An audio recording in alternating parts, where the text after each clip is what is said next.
அவரால் தெரிந்து கொள்ளப்பட்ட மோசே அழிக்காதபடிக்கு அவ்வளோதான். மோசையுடைய ஊழியம் திறப்பின் வாசலில் நின்று குறுக்க விழுந்துட்டார். விழுந்து அப்படி ஏதாவது செய்யணும்னா என் பேரை என்ன செய்யும் அப்படின்னு சொல்லி ஜெபம் பண்ணார். கர்த்தரோட ஜெபத்தை கேட்டு ரட்சித்தார் ஜனங்களை. ஆக மோசையுடைய ஊழியம் என்ன, ஆரோனுடைய ஊழியம் என்னன்னா ஒரே ஊழியம்தான். ஆரோனை போல இந்த அழைக்கப்பட்டால் ஒழிய அந்த கனமான ஊழியத்திற்கு. அதனால் இந்த கிருபையில் இன்னும் நம்ம எல்லோரும் வளரணும்.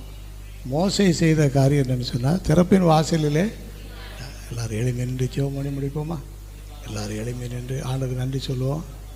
ஆண்டவர் நம்மை ஒரு மோசையாக தீர்க்கதரிசியாக அழைத்திருக்கிறார். ஆரோனை போல தேவனால்